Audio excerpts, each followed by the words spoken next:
Bueno, vamos a conversar ahora sobre este tema con el senador de la nueva mayoría, además integrante de la Comisión de Constitución, Pedro Araya. Senador, muy buenas noches. Hola Daniel, muy buenas noches. ¿Usted estaba por rechazar el nombre de Rajevich si es que se hacía la votación hoy? Efectivamente, nosotros habíamos señalado que era necesario poder escuchar, recibir mayor argumentación de por qué Enrique Rajevich cumplía los requisitos para ser contralor. Fundamentalmente en un tema que él mismo toca, es lo que dice relación con la eventual conflicto de interés que él podría tener para resolver determinados temas de la administración si es que llega a ser contralor. Fundamentalmente porque él ha prestado servicio en distintas reparticiones públicas en el último tiempo, lo que eventualmente podría generar que él no tuviera la imparcialidad al momento de resolver determinadas situaciones. Y después de esa exposición, ¿lo convenció o no lo convenció? Mire, yo quiero decirte que estamos en una etapa de reflexión porque él dejó una carpeta con una cantidad importante de antecedentes que fue imposible leer el día de hoy. Vamos a estudiarlo con detención hoy en la noche y mañana, donde él aclara varias situaciones, entre otras la situación que él tenía con el pago de una beca que estaba pendiente, y en la exposición que él entregó una visión respecto a lo que es lo que estaba mirando como la Contraloría, hizo su descargo respecto de que él eventualmente no se había afectado por conflictos de interés, aludió efectivamente a una carta que mandaron distintos miembros del Consejo para la Transparencia que trabajaron con él, pero en esto, como lo hemos dicho, queremos tener la reflexión suficiente, poder escuchar otro tipo de argumentaciones que no son necesariamente las que se entregaron el día de hoy en la Comisión de Constitución. Ya, pero para entenderlo claramente, senador, si hubiera habido que votar ahora, su voto no estaba para Rajevich. Exactamente, si no hubieran llevado al pie forzado de tener que votar el día de hoy o el día de mañana el nuevo Contralor, nosotros no estábamos dispuestos a apoyarlo porque todavía persistían las dudas fundamentalmente de cómo él podía cumplir imparcialmente su labor de Contralor. Y con este aplazamiento de 30 días, ¿usted va a reconsiderar, por lo tanto, su votación? Justamente yo creo que el gobierno, al aplazar en 30 días la votación, lo que nos permite y le da al Senado un mayor tiempo de reflexión de poder recabar una mayor cantidad de antecedentes, porque Enrique Rajevich vino el penúltimo día a la Comisión de Constitución, entonces hay varios temas que quedaron dando vuelta, hay varias dudas con las cuales uno queda, y estos 30 días nos permiten poder formar una convicción distinta a la que uno podía tener o reafirmar la que actualmente tenemos. Senador, hay algo que no entiendo de los procedimientos. ¿Por qué va recién ahora el candidato Enrique Rajevich, además con estos cuestionamientos, si iba a llevar una carpeta que había que estudiar? ¿Por qué esto se hace a última hora y no fue la semana pasada o hace 2 semanas para haber podido tener el tiempo necesario para revisar estos antecedentes?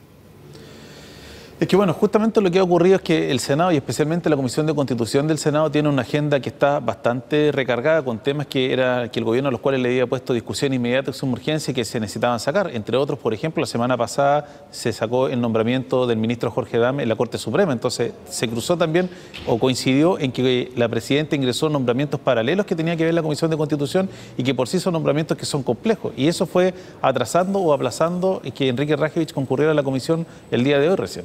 Ya, por lo tanto, para que quede claro, no es que él no haya estado dispuesto a ir, sino que el calendario de ustedes no permitió recibirlo antes. No, para nada, esto hay que descartarlo. No es que no haya querido concurrir, sino que efectivamente la Comisión de Constitución del Senado tiene una agenda muy recargada y hoy día, como estamos en el plazo del límite, lo recibimos. No fue que él haya esquivado la citación, sino que por temas de agenda de la Comisión de Constitución tuvimos que postergar hasta el día de hoy poder recibirlo. Ahora, hay varios puntos sobre los cuales dio explicaciones Enrique Rajevich hoy día. Usted se refería a uno, el eventual conflicto de interés que pudiera tener con ciertas reparticiones públicas. Otro asunto es esto de si él había cumplido o no las condiciones para una beca entregada por el Estado, que en su momento motivó una acción incluso del Consejo de Defensa del Estado pidiéndole reintegrar esa beca. ¿Quedó conforme con las explicaciones que dio en ese punto Rajevich? Por lo menos yo en lo personal quedé conforme porque él entregó una explicación de que él cumplió la obligación de la beca. Él mismo reconoce que no la cumplió en tiempo oportuno, que se demoró bastante más tiempo del que originalmente estaba presupuestado, pero que él cumplió lo que se le exigía, que al final del día eran 3 cosas: volver a Chile, titularse en el grado académico respecto al cual él fue a estudiar, y lo tercero, trabajar en reparticiones públicas o universidades del Estado. Él cumplió las 3. La segunda condición, que era titularse, fue la que le llevó más tiempo, y él por lo menos acreditó hoy día en la Comisión de Constitución, y es parte de la carpeta que nos ha dejado para poder estudiar, donde vienen sus certificados de título, la tesis que él escribió, que fue aprobada con distinción según nos comentó. Entonces estaba cumplida, y él mismo lo que nos explica es que con el Consejo de Defensa del Estado no sigue prosperando la acción, dado que en el fondo el que había ordenado que se le ejerciera la acción judicial, que era CONICIT, había dado también por cumplir la obligación una vez que él demostró que se había titulado y había cumplido con los requisitos que establecía el reglamento de becas. Usted da por cerrado ese punto, por lo tanto, ¿no sería un punto que usted lo va a votar en contra de él? O sea, yo lo doy por cerrado el punto de la beca porque la explicación recibida el día de hoy, por lo menos, y espero que los documentos que vamos a poder leer de la carpeta que él dejó dan cuenta que es un tema cerrado y que eventualmente no habría un conflicto ahí, dado que él cumplió los requisitos, que se demoró, como él mismo lo reconoció, por algunas situaciones personales. Así es, pero lo central de la beca está cumplido. Para mí, lo importante hoy día es dilucidar si él efectivamente va a contar o no con la imparcialidad suficiente para poder ejercer el cargo de Contralor. Y el hecho de que él sea una persona cercana al gobierno, adherente al gobierno, ¿eso es un factor complejo que le quita independencia como Contralor?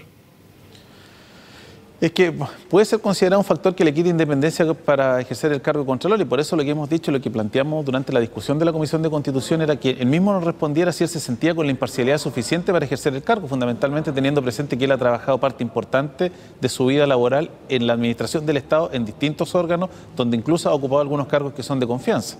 Y en eso, por lo menos, eso es el tema que nosotros queremos dilucidar y que además le hemos pedido algún informe en Derecho y otras personas que están haciendo referencias de él respecto a su trabajo imparcial. ¿Coincide usted con el rector de la Universidad Diego Portales, Carlos Peña, quien dijo que Rajevich no tenía el estándar necesario para ser Contralor?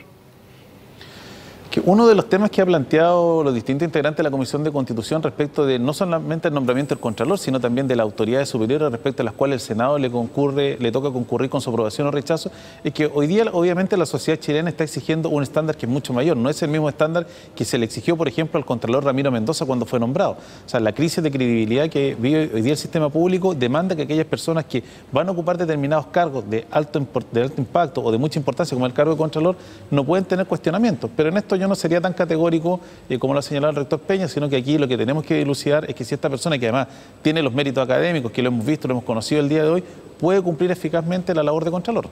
Gutenberg Martínez, una persona influyente en su partido, decía que el Contralor debería ser una persona más cercana a la oposición que al gobierno. ¿Está de acuerdo? Es que esas son visiones que puede tener Gutenberg Martínez, que pueden ser absolutamente legítimas. El problema es que hoy día es gobierno de la nueva mayoría, se nombra un Contralor de oposición. Cuando cambia el gobierno tenemos que cambiar Contralor. En esto lo que hay que pensar no es si de oposición o de gobierno, sino si tenemos una persona que es idónea para ejercer el cargo con independencia del gobierno turno. Lo que se necesita como Contralor es una persona que pueda fiscalizar adecuadamente los actos de gobierno, que le dé garantía a todos los chilenos de imparcialidad en el ejercicio del cargo. Y esto no pasa por si es de gobierno o oposición, sino pasa por las condiciones y la idoneidad personal que pueda tener el candidato, porque si no se cae en el absurdo que cuando cambie el gobierno habría que cambiar Contralor. Senador, en otro tema y hablando precisamente de lo que usted decía, de los estándares que hoy exigen los chilenos, ¿cree usted que sus colegas que están siendo investigados por el Ministerio Público deben participar o no en la elección del próximo fiscal nacional?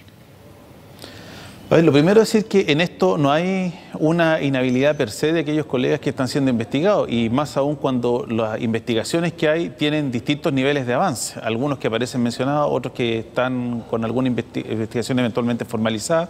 En esto es un tema que yo creo que tendrán que resolver cada uno pensando en este nuevo estándar que tienen hoy día los chilenos en cuanto a que si se deben o no inhabilitar respecto de la votación del fiscal. Hay que tener presente que aquí lo que hay por parte de ellos, mientras no estén inhabilitados, es una obligación de cumplir con concurrir con su voto a favor o en contra de quién sea el próximo fiscal. Y en esto decirlo muy claramente, yo creo que la elección del próximo fiscal nacional no puede estar marcado por los casos políticos. Lo que tenemos que pensar en un fiscal nacional que sea capaz de darle un impulso al Ministerio Público, que sea capaz de hacerse cargo de los nudos críticos que tiene hoy día la reforma procesal penal y el sistema de persecución penal en nuestro país, más allá de poder detenernos en casos puntuales. Lo peor que podría pasar es que el Senado hoy día se concentre para elegir al fiscal nacional en pensar en cómo se solucionan 2 o 3 casos puntuales. Lo que tenemos que mirar es tener una mirada de largo plazo de qué se quiere con la institución del Ministerio Público, que queremos en materia de persecución penal. Ok, pero un senador que esté formalizado, por ejemplo, ¿debe votar? Es que hay que tener presente que la formalización, ¿qué es lo que es? Y para que la gente lo entienda, la formalización es la comunicación de que el Ministerio Público está realizando una investigación. La formalización no significa condena, no significa que esa persona vaya a ser condenada, perfectamente puede ser absuelta respecto a lo que se está investigando. Entonces, la formalización aquí hay que mirarla en su justa medida de lo que es en el proceso penal, que es la mera notificación de que el Ministerio Público lo está investigando por una causa penal y que eventualmente en esa causa tiene participación. No es más que eso la formalización. Entonces, yo tampoco restaría dramatismo si una persona es formalizada, se le saca o no puede ejercer su labor, porque podríamos caer en el absurdo que cualquier persona con el objeto de alterar los quórum de funcionamiento del Congreso empiece a denunciar a tal o cual parlamentario porque hizo tal o cual cosa, forzando investigaciones que probablemente no van a llegar a ninguna parte. Por supuesto, pero nadie dice que por formalizado sea condenado. El punto es que al ser formalizado está siendo investigado por el Ministerio Público, en investigaciones que lleva personalmente el fiscal nacional. La pregunta es, una persona que está en esa condición, ¿no tiene un obvio conflicto de interés en votar por el fiscal nacional que o lo va a investigar o va a asignar a una persona que lo investigue? Es que eventualmente podría existir ese conflicto, pero yo confío en que aquellos senadores que estén en esa situación van a ser capaces de tomar una sabia decisión respecto de qué es lo que van a hacer. Yo digo, lo personal, insisto, el tema de la formalización es... Se cayó la comunicación ahí con el senador Pedro Araya, que estaba conversando con nosotros desde el Congreso.